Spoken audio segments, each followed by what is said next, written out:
et bienvenue pour cette série de 4 émissions qui vont vous présenter les sélections de Noël pour ce Noël 2020, un Noël plein de comics, des comics sous le sapin. On a décidé de faire 4 émissions. La première c'est sur les titres jeunesse pour les plus jeunes, ceux qui ont envie de lire des comics mais qui ont une dizaine d'années et qui seraient curieux. Comics et BD parce qu'on parle aussi un petit peu de bande dessinée et on va monter en niveau, en débutant, en intermédiaire et en expert évidemment pour ceux qui lisent déjà beaucoup de choses, ceux qui ont des exigences de lecture. Alors on va commencer cette sélection avec la jeunesse, comme on l'a dit. Nous allons commencer par un titre qui cartonne chez nous dans notre rayon jeunesse. On a un très bon rayon jeunesse en entrée de boutique et sur originalcomics.fr. On vous met le lien dans le descriptif de la vidéo. Et c'est Mortel Adèle. Mortel Adèle, ce personnage qui en quelques années est devenu un personnage complètement culte et qui fait vraiment partie aujourd'hui du paysage des personnages de jeunesse qui cartonnent. Et c'est un véritable succès et c'est mérité parce que c'est une bande dessinée pleine de fraîcheur, c'est une bande dessinée pleine d'idées avec des aventures absolument incroyables et un look vraiment génial. Le dessin est soigné dans le style cartoony, c'est vraiment adorable et ça c'est une vraie bonne idée. C'est vraiment connu et reconnu et je pense que ça n'a que des qualités. Alors quand on parle jeunesse, on parle évidemment de la collection Urban Kids qui elle aussi fait des merveilles. La collection Urban Kids nous propose des récits pour déjà un petit prix, 10 € et des récits que les plus jeunes peuvent absolument adorer. Moi je sais que mes enfants aiment vraiment beaucoup. Il y a du Tortue Ninja, il y a de la Justice League, il y a plein de choses et il y a notamment les contes de Gotham. La particularité des contes de Gotham, c'est que c'est dessiné par l'incroyable Dustin Nguyen, un dessinateur qui a fait beaucoup de Batman, notamment à l'époque de Paul Dini, et qui a fait des versions plus jeunes de Batman avec évidemment un lectorat beaucoup plus jeune. C'est soigné, c'est bien dessiné, c'est bien fait. Un grand nom qui s'attaque à une icône, ça fait toujours plaisir. Et donc je vous invite vraiment à lire ceci. Ça fera une super idée cadeau de Noël pour quelqu'un de plus jeune. Le Superman écrase le clan, il vient d'avoir un prix, le prix de la CBD jeunesse.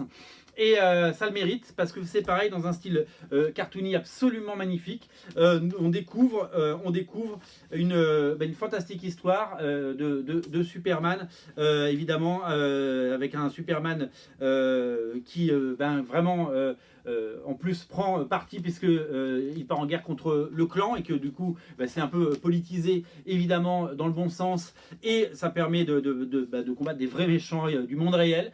C'est intelligent, c'est bien fait, c'est bien dessiné, c'est bien écrit, voilà, ça n'a que des qualités. Je vous invite vraiment à craquer pour ça et en plus moi ce qui m'amuse beaucoup c'est que c'est le premier costume avec le premier logo.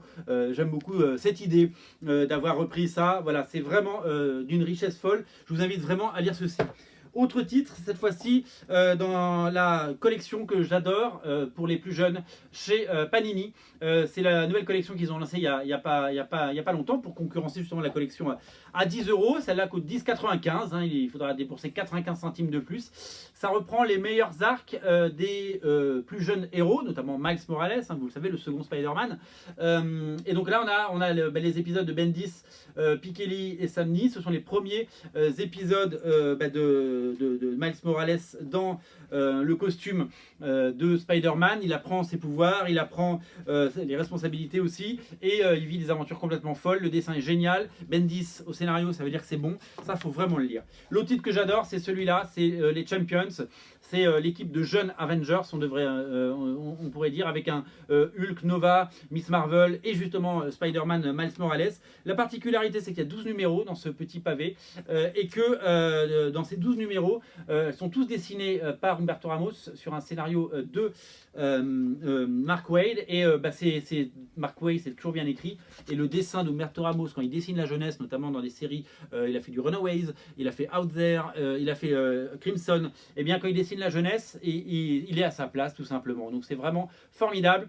Et ça pour 10,95 €, il y a un max de pages, il y a 250 pages, vous allez aimer. On en avait beaucoup parlé au moment de sa sortie. Ne ratez pas l'intégrale de Face. Face, c'est cette héroïne XXL qui ne rentre pas dans les codes des justement héroïnes qui ne peuvent pas exister dans le monde réel, avec des poitrines opulentes et des corps qui ne sont absolument pas possibles dans la vraie vie. Et bien là, ils ont décidé d'en faire un personnage génial avec des histoires super fun. Et là, vous avez l'intégralité de la première saison de Face dans une intégrale souple à petit prix. Ça aussi, c'est très bien. C'est des belles valeurs et c'est une super série pour toutes ces qualités-là. Alors, évidemment, j'ai très envie de vous parler de la série qui avait été offerte lors du Free Comic Book Day qui s'appelle Princesse. Incroyable succès de librairie pour Bliss Édition. Bliss Édition qui est surtout connu pour son catalogue Vaillante. Et ben, ils ont décidé de faire un pas de côté pour proposer d'autres types d'albums. Et c'est un plébiscite, c'est un succès. Princesse, c'est vraiment quelque chose à découvrir. C'est, comment pourrait-on dire, c'est un petit peu on dépoussière un peu les contes de fées, les histoires de princes et de princesses, de chevaliers et tout ça. Et on met un grand coup de pied là-dedans et on propose une version fraîche, moderne et très intéressante. Je vous invite vraiment à découvrir ces personnages attachants et cette histoire qui va vous faire rire et va vous faire réfléchir et va vous régaler parce que c'est très très bien écrit. Et donc par extension, dans le même univers, je vous invite à découvrir le Cercle du Dragonté dont on avait parlé, qui lui aussi nous régale parce que c'est d'une richesse folle, les dessins sont hyper agréables et c'est vraiment un titre qu'il faut lire. Voilà, clairement ce qu'a fait Bliss sur le rayon jeunesse, bravo, chapeau, parce que ça valait le coup. On termine avec un sacré coup de cœur. C'est, vous savez que depuis quelques années, Glénat laisse des auteurs français, francophones ou issus de la franco-belge travailler sur du Mickey. Voilà. Et donc là, on a droit à un magnifique ouvrage d'une beauté sans pareil, c'est superbe, c'est vraiment superbe, ça dépoussière complètement tout ce qu'on a pu lire sur Mickey, Dingo et ses amis, et c'est vraiment un récit exceptionnel. Il y a plein d'autres titres à découvrir évidemment dans le rayon jeunesse et autour de Mickey depuis que ça a été repris par Glénat, c'est vraiment très chouette. C'est Denis-Pierre Philippi qui dessine et c'est Silvio Camboni qui dessine, c'est très beau, c'est très chouette, c'est un sacré boulot, c'est une vraie belle BD et c'est à découvrir sur originalcomics.fr. Je laisse le lien dans le descriptif de la vidéo pour tous ces titres, le rayon jeunesse. Voilà, si vous avez des comics à offrir aux plus jeunes pour ce Noël, si vous voulez qu'il y ait des comics sous le sapin, eh bien je vous invite à cliquer et je vous invite à repartir avec l'un de ces titres. C'est lu et approuvé et ce n'est que de la qualité. Salut.